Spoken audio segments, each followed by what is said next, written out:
तर साताऱ्याचे खासदार आणि छत्रपती शिवाजी महाराजांचे वंशज उदयनराजे भोसलेंनी शिवरायांबाबत आक्षेपार्ह बोलणाऱ्यांबाबत कायदा करण्याची मागणी केली आहे। रायगडावर थेट केंद्रीय गृहमंत्री अमित शहांच्या समोरच त्यांनी आपल्या मागणीचा पुनरुच्चार केला।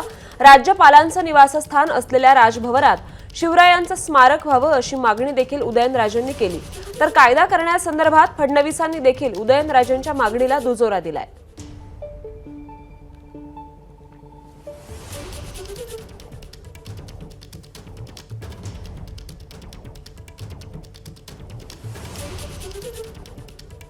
शिवाजी महाराजांचा अवमान करणाऱ्यांविरोधात कायदा केला जावा अशी मागणी उदयनराजे भोसलेंनी केली होती आणि त्याचा पुनरुच्चार आज त्यांनी अमित शहा यांच्या समोर देखील केला। महाराजांच्या बाबतीत, महाजिजाऊंच्या बाबतीत आणि संभाजी महाराजांच्या बाबतीत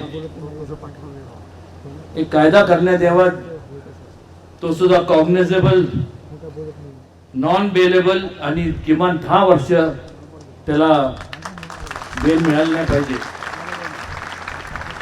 त्याचबरोबर छत्रपती शिवाजी महाराजांचा संपूर्ण शासन मान्य असा इतिहास शासनाने प्रकाशित करावा, जेणेकरून कुठल्या प्रकारचा भेदभाव होता कामा नये, कुठल्या प्रकारचं तेढ निर्माण होऊ नये। आणि सिनेमॅटिक लिबर्टीच्या बाबतीत एक सेन्सर बोर्ड ची स्थापना करण्यात यावी। आदरणीय मोदीजींच्या हस्ते अरबी समुद्रात छत्रपती शिवाजी महाराजांच्या स्मारकाचं भूमिपूजन झालं। कदाचित त्या ठिकाणी एन्व्हायरमेंटल काही इश्यूज असतील, इकॉलॉजिकल इश्यूज असतील।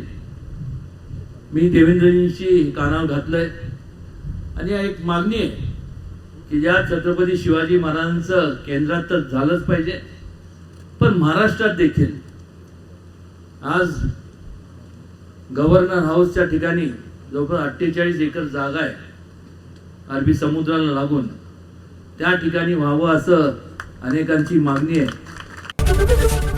एबीपी माझा, उघडा डोळे बघा नीट।